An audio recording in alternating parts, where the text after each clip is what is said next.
Hello everyone from Istanbul School. Dear viewers, we will talk about Maruf with our guest Ali Bardakoğlu.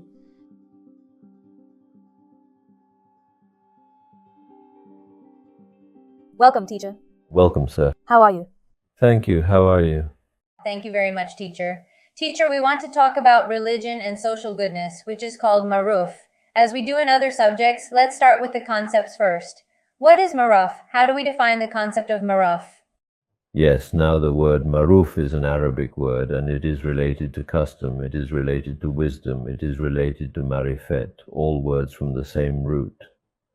Perhaps the best translation would be social common sense. In other words, it refers to the shared feelings, values, orientations, and decisions of sane people, people who think rationally. In fact, Maruf represents the healthy part of the public opinion of a society, or what we call common sense. There are many references to Maruf in the Qur'an. Why are there references anyway? If we go back a little further, religion sends a message in harmony with human nature, the natural flow of life and the universe. Divine revelation is a message in harmony with human nature and the natural flow of life. As such, human beings have the ability to do the good, the right, the beautiful, to discover it, to like it, and to see it as a value, and Maruf appears in many different contexts. For example, it is mentioned in relation to family life. It says, treat your spouse with Maruf.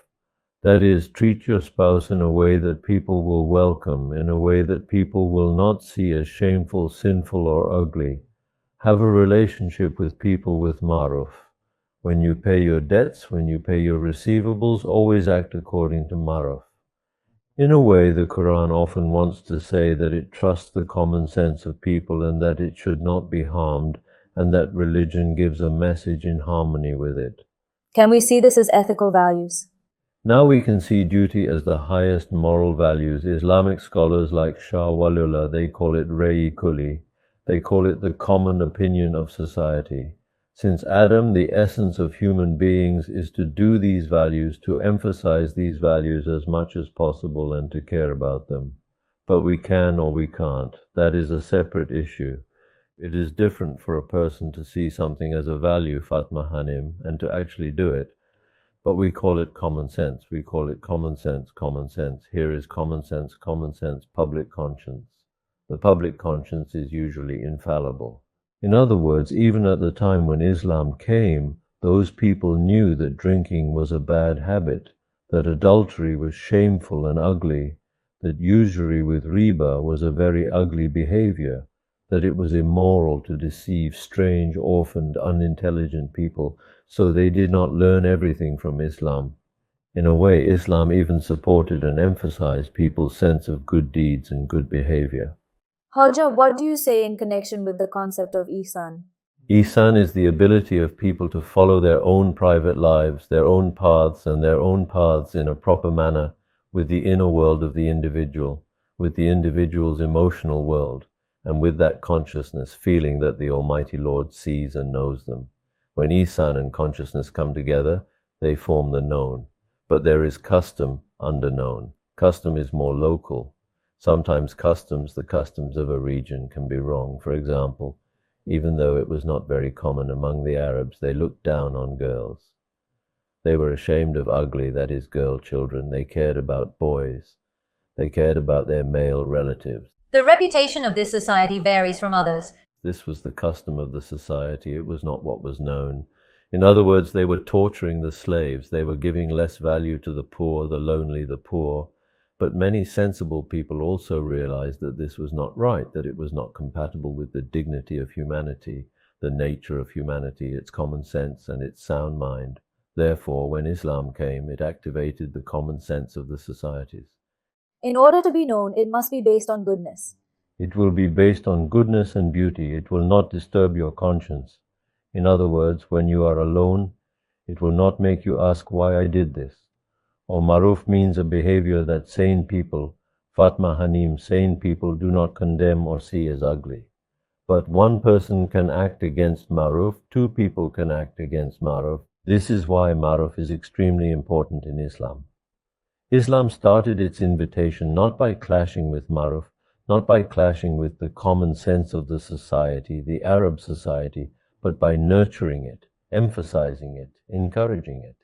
In fact, the invitation of all prophets has always been along the lines of Maruf. The Holy Qur'an, in 30-odd verses, uses the word Maruf. It refers to act according to Maruf, act according to Maruf. What is Maruf? Maruf is righteous deeds. Maruf is to come to the aid of others. Maruf is to want for someone else what you want for yourself. It is doing what is good, right, and beautiful. It is being able to emphasize moral values, not power. In other words, we can summarize all of what we call good, right, and beautiful within the concept of Maruf. And the nature that Allah has created, the nature that He has placed in our hearts, in our essence, enables people to be prone to good deeds. Humans are predisposed to good deeds because of their creation, because of their nature. They are in favor of the good, the true, and the beautiful. Religion also supports this. Sharia is the codification of good. In other words, the Sharia did not bring something that people did not know. Sharia did not bring something that people know that they see as maruf, as right, good, beautiful, that they wish they could do, that we want to do it, that it is very nice to do it, but I can't do it because of this and that and my ego and so on. And religion said, no, you have to do it. And when we say Sharia, the rules of religion in daily life have made Maruf more tangible, visible, and rule-based in a way. As such, there is a very close connection between religion and good deeds, and between good deeds and Sharia. In a way, the invitation brought by the prophets, from the Prophet Adam to the Prophet Muhammad, peace be upon him, is a call that nourishes and emphasizes the common sense of people, encourages people in that direction, and tries to make it dominant. As it is stated in a verse, follow the path of forgiveness, enjoin goodness, and turn away from black cities. In relationships with people, what is right is the basis. What is right is the basis in family life. What is right is the basis in trade. In other words, what is right is the opposite of what is wrong. What is wrong means ugly. What people find shameful, sinful, and say should not be done, and say, yes, he has the power, he has the strength, he has the money, but he should not have done it, is wrong. The whole life of our Prophet has always been on the line of what is right. You cannot find a behavior that the Prophet did that people find shameful or ugly. He did what was necessary according to the customs, tools, and happiness of the society. But these can change gradually over time. There may be minor changes, but there is no change in the main line. Let me put it this way. Let me refer to the 10 Commandments again, yes. In other words, what all the prophets have said since 8. Adam is well known, and there is nothing that has bothered us to this day. What did he say? Be truthful, be honest, be moral, do good to your mother and father, be there for those in need, do not steal, do not steal. Haja, why these warnings? I mean, if there is a goodness, if there is a meaning. Religion supports nature, Fatma Hanim. When you leave a person alone with nature, he is a strange person. You never know. He loses his way. Yes, that nature may not be enough for human beings. Reason may not be enough for man, because man does not only have intellect and nature. There are also various impulses, wants, ambition, desire. So we see that people can do something one-on-one that is wrong. Knowledge does not provide anything. It doesn't make people righteous and honest. Neither does a diploma. Can you measure a person's morality with a diploma? You cannot. Therefore, it is not knowing, it is doing the right thing. That is why religion does not care about giving information, but about putting the right information into practice. In other words, it educates the will and gives consciousness. In fact, it is connected to action. Action, action, good deeds. Good deeds are important. Knowing is not important. Being able to do what you think is right is important. People certainly know the truth. Now, Arab society also had common sense. Islam valued common sense, but it mobilized it, turned it into action. The Qur'an says, do not deviate from justice even if it is against your relatives. This is known, but is it an easy thing? Don't deviate from truth and justice even if it is against your relatives. He says gist. What a gist. In other words, he says that there are those who have kept justice standing. Because if people do not keep justice standing, justice will collapse. It will not stand alone. In order for justice to exist, people need to protect it. Whether people are just or not is determined when it touches their own neighborhood, their own interests, their own relatives. I also want justice in the polls. In other words, if justice in the polls is going to be discussed, everyone is just. But it is about our relatives, ourselves, our egos. We demanded something, but there is someone more deserving than us. The religion of Islam, the Holy Qur'an, gave people the consciousness of doing good, the will to act and transform good. It provided that education. That is why the Qur'an and the Sunnah are religious orders that forbid good and forbid evil. It says, enjoin good, highlight what is right, prevent and cover up wrong, ugliness, shame and sin as much as possible. From here, the Holy Qur'an wants the Muslim society to be a well-known society. Teacher, isn't it very difficult to shake this balance? The following example comes to mind. A teacher who has his own child in his own class, just to show that he treats other children fairly, treats his own child extra badly, or makes an extra effort not to show that he cares for him. This is usually the example that comes to my mind here. How should we separate and how should we provide balance? Of course, now, in order to prevent discrimination, it is necessary to be meticulous, but with that meticulousness, it is necessary not to deviate from justice. It is a good thing for a person to look out for his friends. It is a good thing to help his relatives, but he should not deviate from his justice. It is also a good thing to be in solidarity with those who are members of the same religion.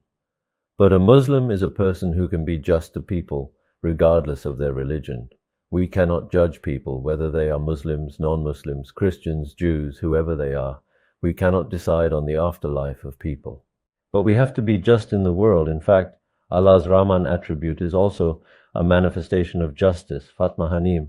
What is the Rahman attribute? Allah's Rahman attribute is that He treats all creatures on earth with mercy and justice. In other words, He does not recognize you as a special person because you prayed 2 rakats more, or rain stones on someone else's head because they committed a sin. Does Allah provide for everyone? He does. Allah has given everyone the right to live. He has given a brain that thinks. He has given everyone a heart that feels sorry and compassionate. Look, this is Allah's mercy. The relationship between the just and the just is also very important. We read every Friday, truly the most merciful, that is His justice. Justice has a very important relationship with mercy, compassion, justice with good, because good is related to knowledge, not to science. I see a justice system here that far exceeds the human mind. Let me put it this way. Knowledge is knowing, wisdom is feeling that knowledge. That's why wisdom is a deeper knowledge than knowledge. Knowledge starts with knowing Allah, knowing the earth, knowing ourselves. There is a hadith, Jerusalem hadith. An arafa nafsa fakad arafa rabbawan. He who knows himself knows his Lord. What is there is not knowing, but recognizing, realizing, penetrating into its depth. It is being able to understand. It is being able to understand, grasping, being able to understand its wisdom. Here wisdom turns into knowledge on a social level. Knowledge comes from the same root. And the common sense of society has a deep understanding of what is good and what is bad. It grasps what is permanent and what is temporary.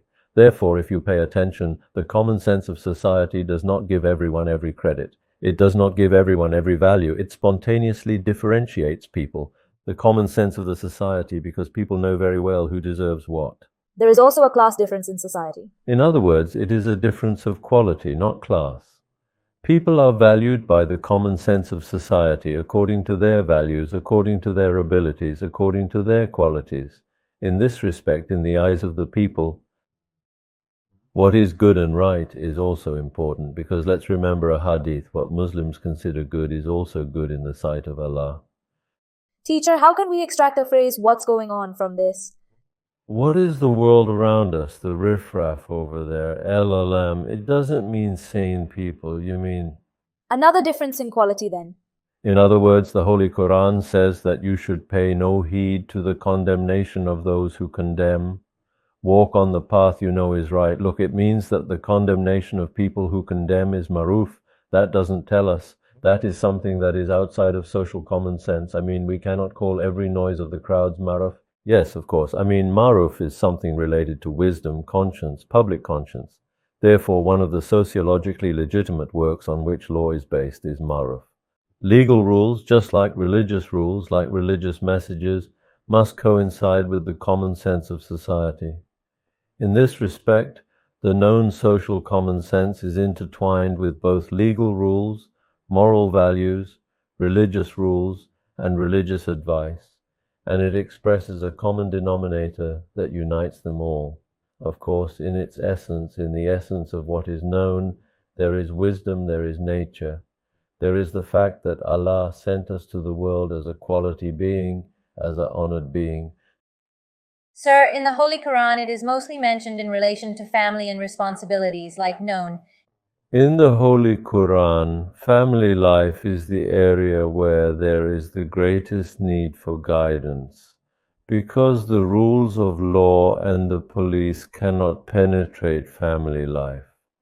Family life takes place between closed walls. Therefore, the mother, father, children, and elders of the family have a great duty in terms of keeping the Maruf alive. For example, what does the Holy Quran say? If there is a separation or divorce, it suggests two things. فَإِمَّا بِمَعْرُوفٍ أَوْ تَسْرِيحٌ بِإِحْسَانٍ. He uses two words, Maruf and Ihsan. Maruf and Ihsan. If you are going to continue family life, husband and wife life, continue with Maruf. In other words, do it nicely. Why does he use the word Maruf? I mean, lead such a family life that people with common sense will envy your life when they see you. Establish such a relationship with your children, such a family home, that people who see you around, people of common sense, people of reason, reasonable people, will always look at you with joy, envy, admiration. In fact, it speaks of a Muslim submission. Islam and Maruf are the same thing. In family life, in relations between spouses, in relations between parents and children, you will act according to how you need to educate, how you need to behave, how you need to advise, how you need to help. You will determine this not by reading books, but by looking into the eyes of people, sane people, because the Maruf of societies are the living values of that society. Love, respect, and trust within the family are also part of the concept of Maruf. So it actually depends on observation and inference. It depends on observation and inference, Fatma Hanim. In other words, you cannot go and bring the knowledge of a Mongolian society here. The knowledge of an Arab society cannot come to our Anatolia. We call it Anatolian wisdom. Anatolian wisdom, it means wisdom and Anatolian knowledge. It means the values that our people in Anatolia have left behind, handed over, filtered over the centuries. In other words, there are elements of oppression and the influence of the powerful, but the conscience of the uneducated is in the right. In other words, even the heart and conscience of a person in a corner knows that right.